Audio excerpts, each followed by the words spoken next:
when you want to fly with eagles. Don't dress like a turkey. Ooh, I don't know, Gabrielle, look. This is just not me. No, it is you.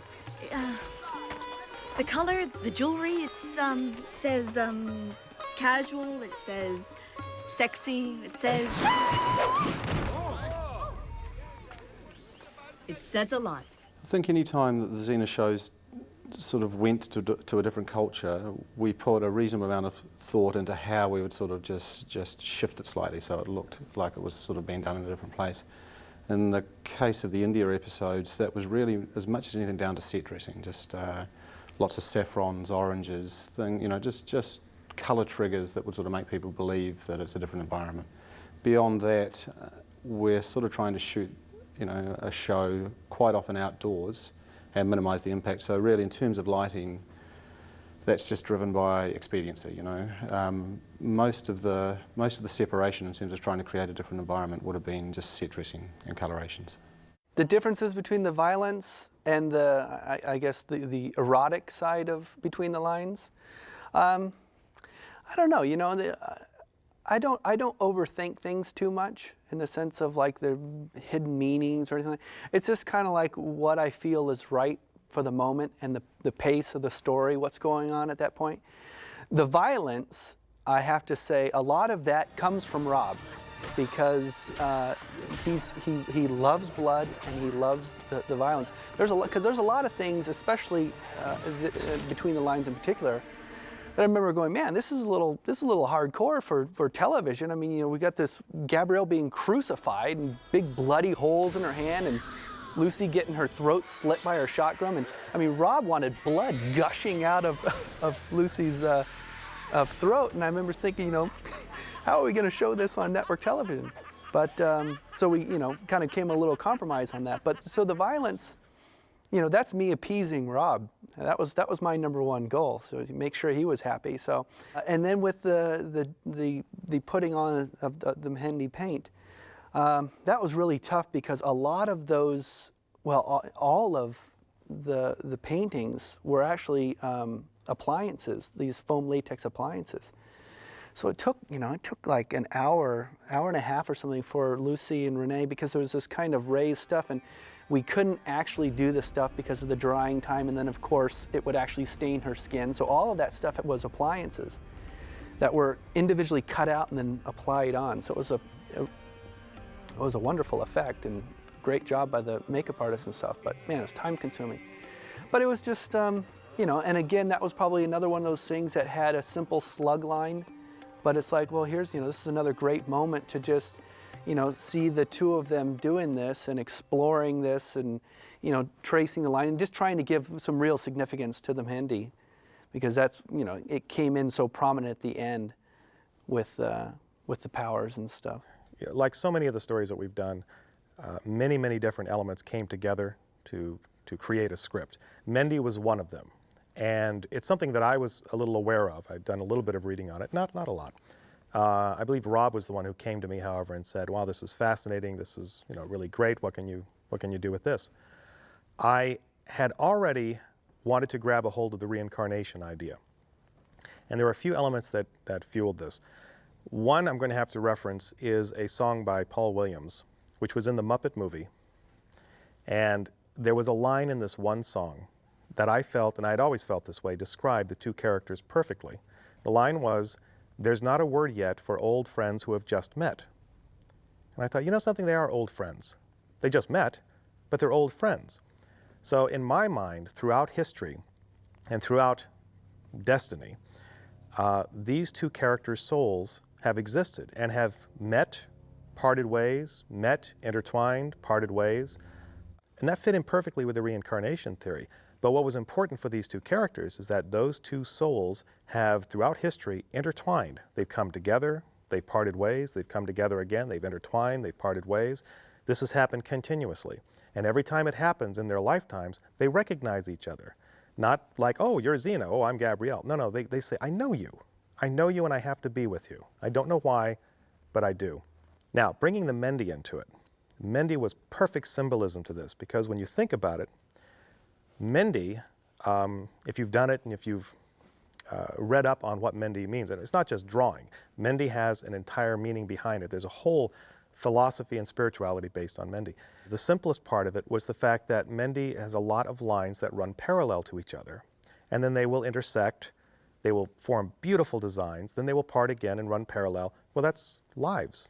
Xena and Gabrielle, those are the lives, those are the threads of their life. They run parallel to each other, they intersect, form beautiful designs. Then they might part, but they still run parallel to each other. And what really counts is what's between those lines. There's the title, Between the Lines. You destroyed Alti at the one time in her karma when she was most powerful. The one time? Oh, yes. Her soul is not destroyed. It will return many times, filled with evil. But you will always be there to meet it. And you, Gabrielle, you both walk a path together. Think of yourselves as lines in the Mendi. Separated, but forever connected. In the case of, say, things like the market scenes and between the lines, what we're probably trying to do as much as anything is, as you say, pick out the subject from the background. We're also probably trying to make reasonably small, manageable numbers of people look like vast crowd scenes. So we tend to probably drop back on longer lenses, which isolate the subject very quickly because of the depth of field, and they also mean that suddenly your angle of view is much narrower and you're having to fill much less background and foreground. Gabrielle got a haircut in this episode, and we kind of continued with that. I don't know exactly whose idea it was. Rob said that Renee had talked about she wanted to kind of change the character to show the maturity of it, and somehow the idea of cutting the hair was arrived at. And Rob was in New Zealand at the time, so he emailed me a picture of Renee with a short wig on. And I looked at it and I said, well, first of all, I personally am a fan of short hair. So, you know, when I saw it, I thought, ooh, wow, cool. But it did have the effect. It matured the character. Once that hair was cut, this was an adult. And so I said, look, I'm all for it, you know, but once again, I'm biased. So we decided to go ahead with it.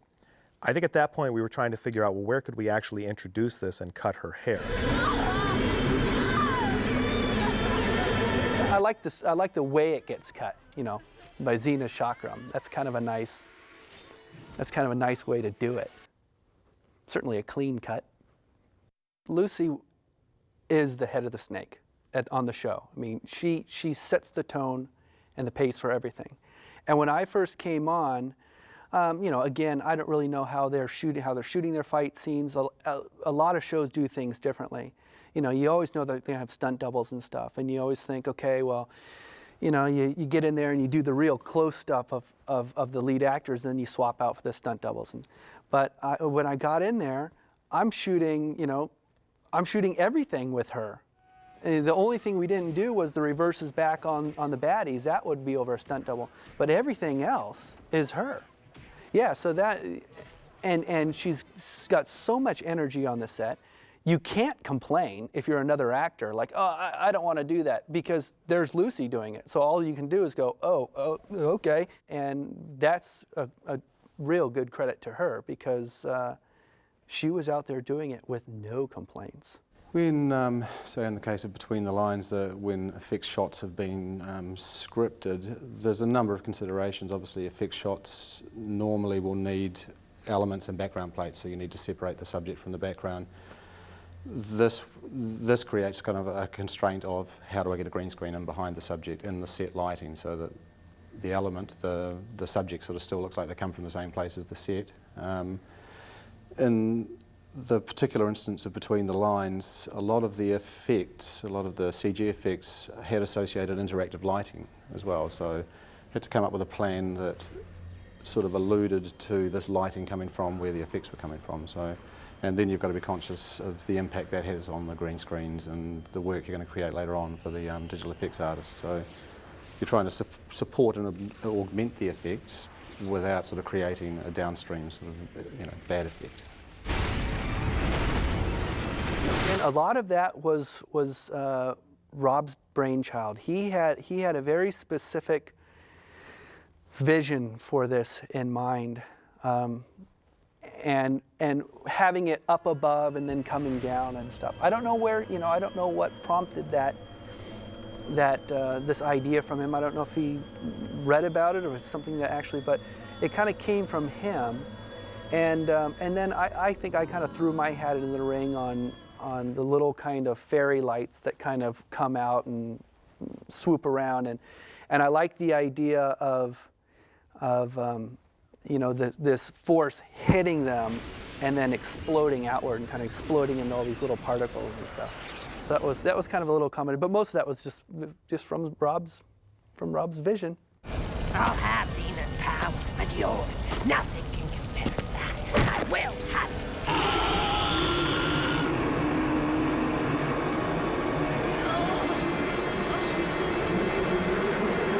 Claire was a ball. She was.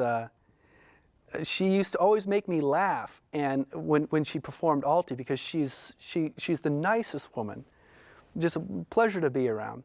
But when she became Alti, she was just pure evil. The laugh, the looks, you know, the little smiles, her attitude, and I just, you know, it just made me laugh. I'd be behind the monitors watching her, just kind of chuckling. And she'd be like, "You're laughing." I'd be like, "If I'm laughing, believe me, it's good, because you're just, you know, it's so good." It just tickled me. One of the interesting stories, and there's been a few of them in Xena, where either Xena goes to a different country, which, you know, as we've discussed, sort of requires a different treatment, a different look, so that the viewer feels like they're in a different place from an ordinary Xena episode. And Between the Lines also had the past, future, or present, future kind of consideration. So we sort of had to come up with a treatment there that, whilst it was subtle, it was just a cue for the viewer to know that they'd moved to a different time zone. So we came up with sort of a bit of a plan there for a post-production grade, where we actually added filtration in post-production, which was quite subtle, and we tended to sort of go for a crunchier, what I'd almost describe as a bleach bypass look, so that it was more monochromatic and separated from the rest of the show. It was also true of the setting. You find with the future elements of that show, all of the set dressing is just more monochromatic, more, you know, just bleaker, so that the viewer's got that trigger every time you go there, and they don't have to sort of wonder where they are in the story. The solution for defeating Alti was not to defeat her in that time and place where she had the power that she had in the future. By what I'm saying is that in the future, she was able to hide within that persona that her soul was in, and also that Xena and Gabrielle were weakened because they were just then aware of who they were. Bringing her back into the present unleashed a lot of Alti's power. However, it also restored who Xena and Gabrielle were. As a subtext to it in my own mind, they weren't just fighting Alti in a different time. What they were doing is they were actually pulling her karma back. And of course, that in combination with the powers that Nyema could give them, allowed them to defeat her in an incredibly stunning visual effects that even, I have to say, I didn't expect to see on the screen. But wow, well, it was pretty incredible.